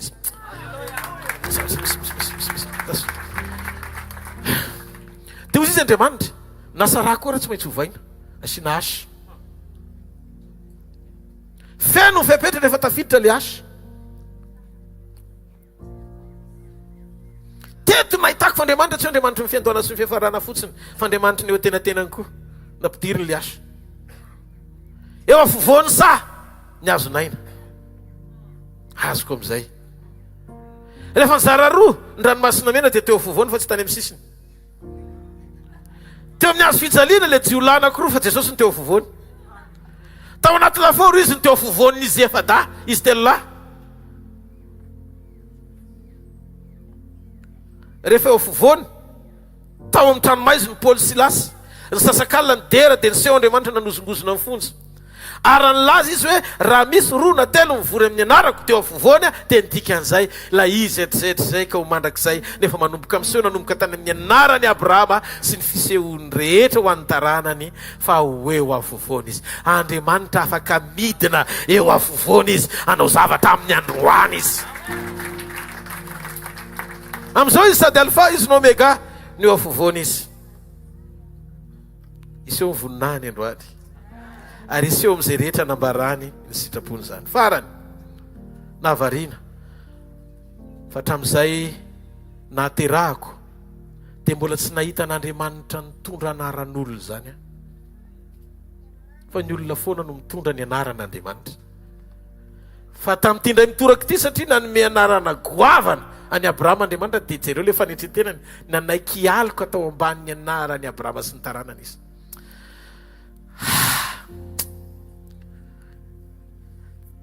Tsy izay tiako fa izay tianao, tsy fihevitro fa fihevitrao, atao an'iny sitrapona. Ndany hoe vakitsika iny Exode koa 3:5-10. Ary eo Andriamanitra tamin'i Mosesy, izao no lazainao amin'ny zanak'Israely, Jehovah Andriamanitry ny razanareo dia Andriamanitry Abrahama, Andriamanitry Isaaka ary Andriamanitry Jakoba no efa naniraka aho aty aminareo. Izany no anarako mandrakizay, ary izany no atserovanahy hatramin'ny taranaka faramandimby. Andriamanitra naka ny anaran'olona. Tsy hitanareo ve? Nalainy hoe Andriamanitry Abrahama izy, Andriamanitry Isaka sy Andriamanitry Jakoba, fa manino izy naka ny anaran'olona? Fierteny ny fiovanao. Fierten'Andriamanitra rehareniny atafavoakanao. zany rangany atao hoe fitiavana, zany ny tena vrai papa zany.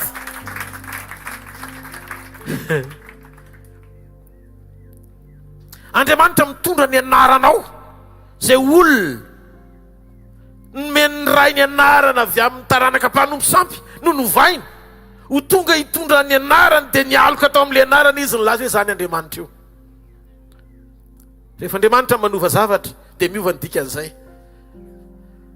Lasa olona ny saison sy testament i Abrahama, satria rehefa nilazaina ny amin'i Jesosy dia voalaza fataranaki Abrahama izy. Farany nahoany Abrahama dia natao ohatry rano loatra.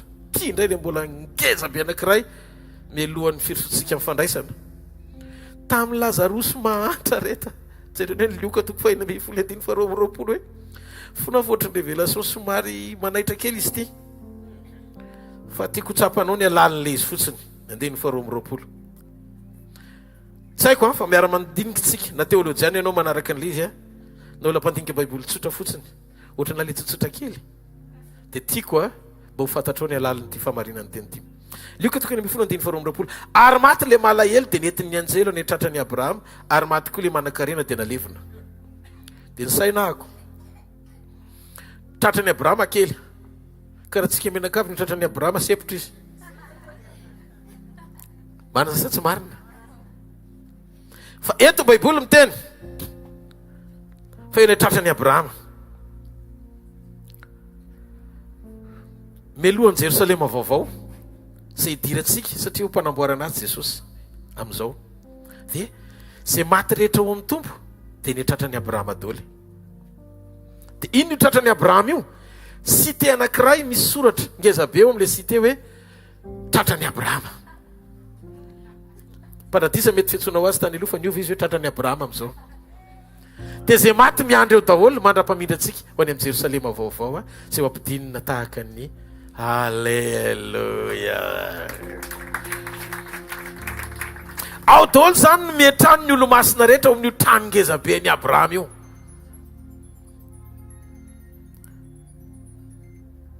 Jesosy sy ny fanasitranany tao amin'ny sinagoga, vehivavy nanjokona nandritra valo amby folo taona, tsy nisitraniny ratsy taitra izy nijery hoe zanakavavy ny Abrahama io ka tokony hositraniny. Ny lehibe ny anarany zany tiako fantatrao mba fantatrao le loharano paharatsiny iny lasa loharano pahatsarana. Kanefa mahavariana fa le loharano sisy loharano ngeza be zany. Nareo ve nahita hoe ranomasina aloha mitobaka midina dia atonina rano, fa ny loharano zavatra kely nefa matondraka rivière, matondraka océan. Ny fahatsaran'Andriamanitra rehetra dia miainga amin'ny fanekenao ho kely eo anatrehana. Fanetre tena aza velisy zavatra hitondranao isaina hoe lehibenao natoinana endrika sy fisehoan'Andriamanitra amin'ny fiainanao. Io le dingana tian'Andriamanitra novana chapitre androany. Meteza hiala eo fotsiny fa hitondranao lavitra izy.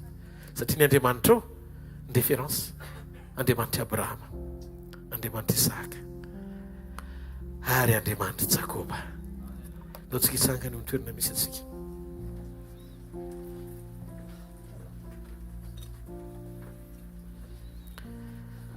Dia akasitraka anao zay Andriamanitra, akasitraka anao amin'ny fona manontolo satria fantatrany sarobidiny zany androany.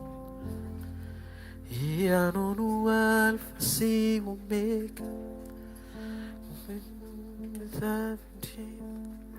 nanamikery anao tompo, Andriamanitry ny fagagana, tompo tsy tolay avo indrindra.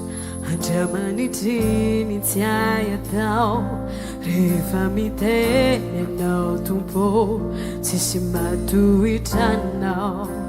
Hainao atao,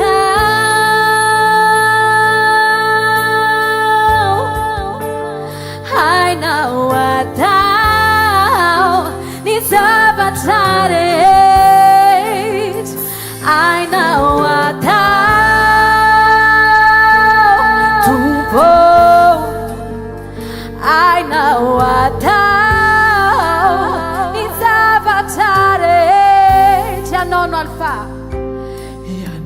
Alpha light Yanao no mega mandraksay Mataka mkere nao Nikere Andriamanitra ny fagagana Tompotsito Andriamanitra ny siaratao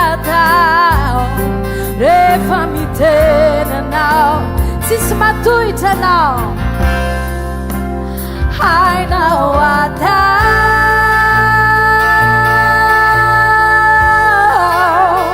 Hainao atao Ny zavatra rehetra Hainao atao Tompo Hainao atao Ny zavatra rehetra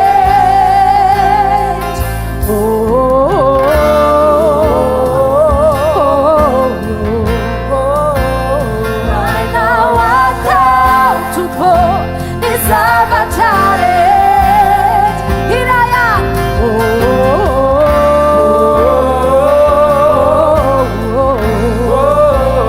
Hainao atao Tompo Ny zavatra rehetra Sanmity Tompo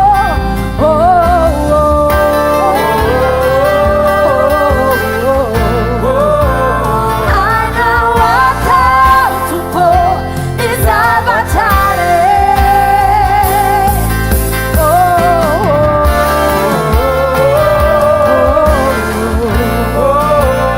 Hainao atao Tompo Ny zavatra rehetra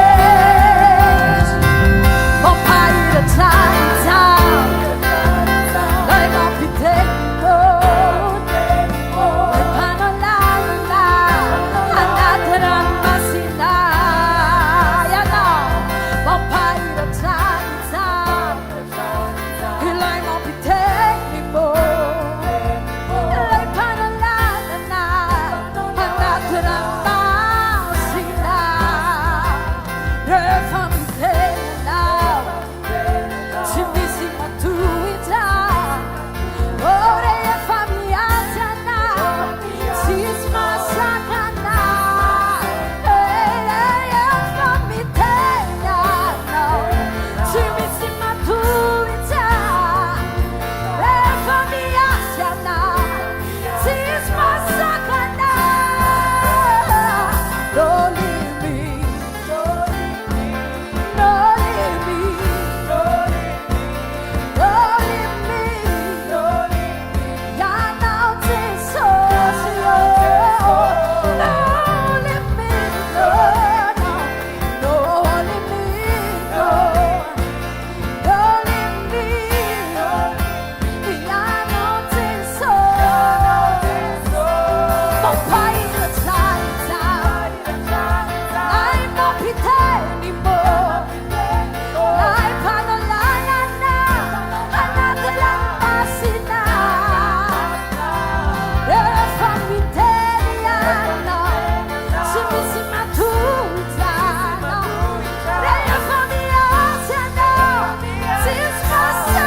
zavatra rehetra. Ianao lay izy azizay, ianao no ray mandrakizay, lay mampisy ny tsy misy, lay mpanova tantara, tantara vaovao no iainanay, tantara vaovao no iainanay, tantara vaovao no iainanay, fa eto ianao, tantara vaovao no iainanay, tantara vaovao no iainanay, mitsay fa tantara vaovao, fa eto ianao, raisiko ny teninao nanao, raisiko ny teninao irao, raisiko ny teninao anasitranay, anasitranay irao, raisiko ny teninao, hey, raisiko ny teninao, raisiko ny teninao anasitranay, anasitranay, raisiko ny teninao, raisiko ny teninao, raisiko ny teninao anafakay, anafakay, raisiko ny teninao, raisiko ny teninao, raisiko ny teninao anasitranay, anasitranay, raisiko ny fiainanao, raisiko zay no lazainao, ireo teny fikasanao, ireo teny fikasanao, raiko zay lazainao mombany, tsy zay lazainy dokotera Jesosy, tsy zay lazainy fiainana, izay tokana lazainao, fa hainao atao,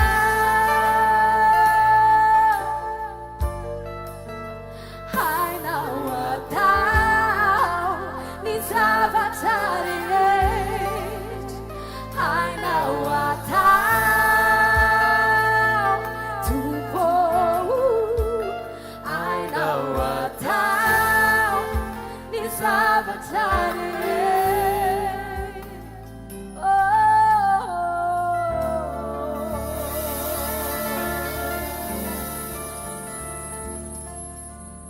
Ho avy Jesosy, ary raha ho avy Jesosy dia akipio masonao, mazao antoka ao anatin'ny fonao fa tsy ianao ilay ho lavina, fa ianao ilay antony nahatongavany, na ny akeny ombona teo amin'ny hazo fijaliana sy ho faty teo amin'ny toeranao, azahoana antoka fiainana mandrakizay miaraka aminy. Ianao raha iverina izy kaneny ny trompetra dia hoesorina ao anatin'ity mety loha ity ianao, harovana hitafiny tsy fahalovana. Zany ny dingana ambony indrindra ndrasan'ny fiangonana amin'ny fotoam-pampakarana, satria tsy miankina amin'ny finoantsika izany, tsy miankina amin'ny nataontsika izany, fa programan'Andriamanitra izany. Naotsika hivavaka, tia manakihiditra ao anatin'ny programanao androany, tia manakihiditra ao anatin'ny programanao Jesosy. Aoka izay tontolo rehetra mety sakana ka mihazona eto amin'ity tany ity, hongotana melohan'ny fotoana indray iombonako latabatra aminao androany. Havaosiko ny fanoloran-tenako, havaosiko ny ao anatiko iray manontolo, manaiky any hiaingy sy hiala mba ho tonga any amin'izay tanjona tianao ka nilazana hoe ataoko toy izao na toy izao ianao. Mamy loatra Jesosy, zany ny fahasoavana sy fahatsarana ambony indrindra, akasitrahana sy anomezana voninahitra anao androany. Tsy maintsy isy fiatraikany ao anatinao ny fandraisana androany. Manana antoka fa ny ligne directive mitondra ny fandraisana sy ny action dia ny révélation, satria efa niteny Andriamanitra teo dia manana antoka fa iseho ny vokatra tsara indrindra, satria nanapa-kevitra ianao tsy hitoetra tsony ao an-tranony tera ry Abrahama, fa hiainga mifanaraka ny teny izay nilazain'Andriamanitra taminao, dia tsy maintsy ho ataon'Andriamanitra ny amin'izay tanjona tsara ianao, miaraka amin'ilay pejy vaovao izay ny sokafany. ao anatin'ilay chapitre vaovao iarahanao aminy. Izany androany raiso ny mofo. Fa Jesosy tamin'ny alazaina madiana azy dia nare ny mofo izy. Ary rehefa nisaotra izy dia nivakiny. Dia izy tia ny tenako izay vakina ho anareo. So natao ho fahatsiarovana misora azy.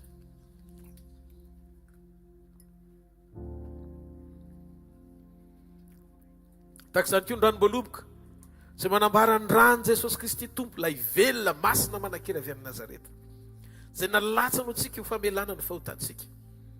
Endriky ny famelan-keloko amafana ny fahotanao, ijoroanao amin'ny fahamarinany, mba ho lainao marina tamin'ny fahasoavana ianao ka hiaina ny sitrapony ao anaty fahadiova-po, andeha sy tandrina ny teniny ary ho vavolombelo ny fijoroany. Ho isan'ny olona izay tsy ho lavina fa zanaka mahery ny fahasoavan'Andriamanitra, ambabo fanjakana ho an'Andriamanitra, ary ijoro tafika mahery ny fanjakany amin'ny afo ny fitiavany. Tononiko amin'ny anaran'i Jesosy fa ny fisotroana n'ity raha ity dia hikoriana ao anatinao ny rahan'i Jesosy, andevona sy andoro izay tsy namboleny rehetra, mino fa izay tsy namboleny ray rehetra dia hongotana ao anatinao amin'ny anaran'i Jesosy. Misora azy.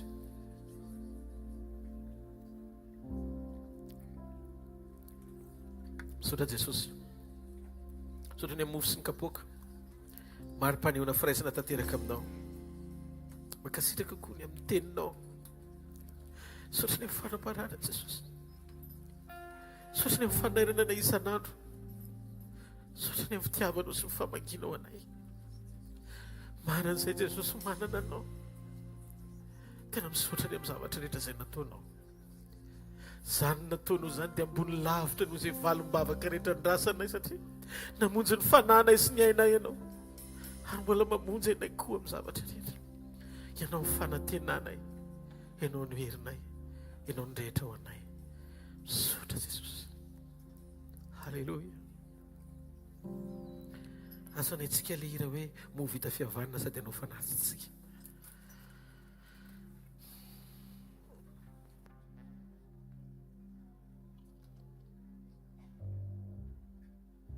Tsy toerantsika.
Ramandani uvunzene nao fa ianao no itomany ianao ihany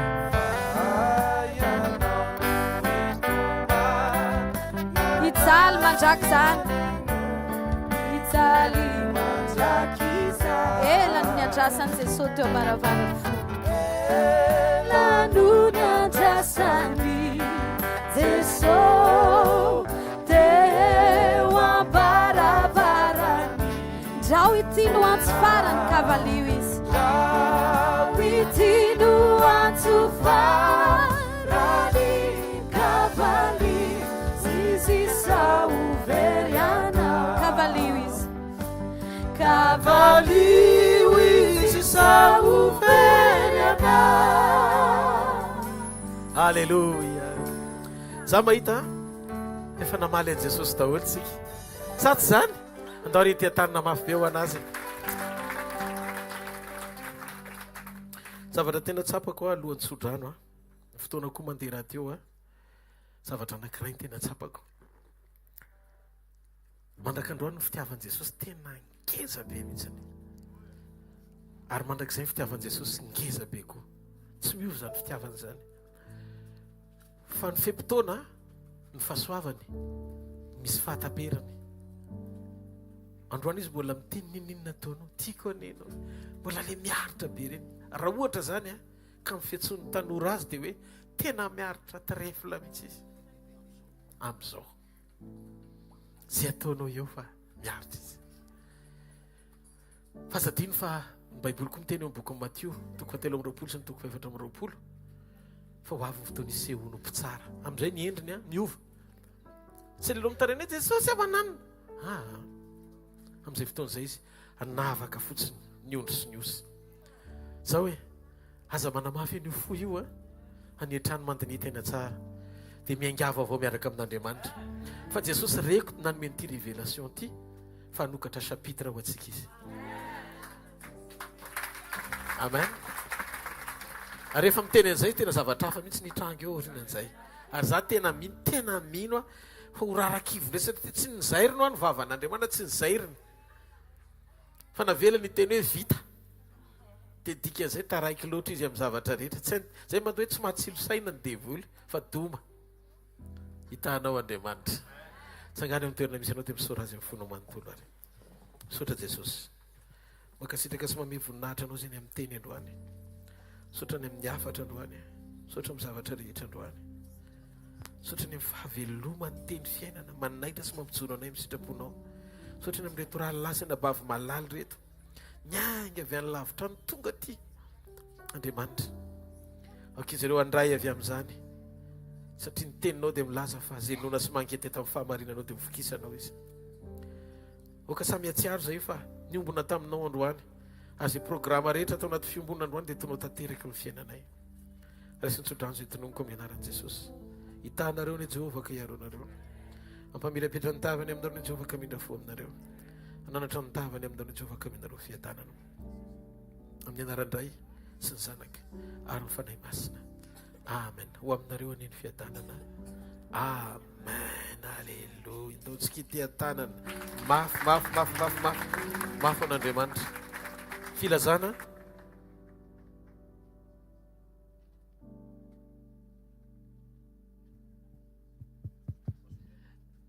Mazoto toerana vetivety ary filazana fa fitsodramo efa vita. Milatsinainy talata larobia dia misy ny sekoly izay rahantsika ao amin'ny super U Analakely rihana faharoa manomboka amin'ny 7 hatramin'ny 8 sasany. Dia amin'ny zoma ao amin'ny tranopokon'olona Analakely ihany manomboka amin'ny 4 zoma fanotronana io ao amin'ny tranopokon'olona Analakely ny sabotsy maraina ho alefantsika any amin'ny filazana any ny fotoanantsika amin'ny sabotsy miankina amin'izay toetra rasy sy ny zavamisy eto amin'ny tany sy ny firenena dia samy ho tahin'Andriamanitra daholo latsinainy talata larobia zany sekoly ao amin'ny super U Analakely amin'ny 7 hatramin'ny 8 sasany zoma ao amin'ny tranopokon'olona Analakely manomboka amin'ny 4 ny sabotsy ho alefa ao amin'ny hvkl-mission events ny fotoana hoe aiza ny fotoana amin'ny sabotsy hery ny samy manaraka ny pejy dia mifampilaza amin'ny vaovao ny radio antsika koa moa zany dia tsy miova FM 90.8 FM tahin'Andriamanitra daholo tompoko. Zareo ny fahasoavana fa fahasoavan'Andriamanitra matoa zao fa ny fahasoavan'Andriamanitra matoa zao antsika tsirairay tahin' Jesosy daholo tompoko.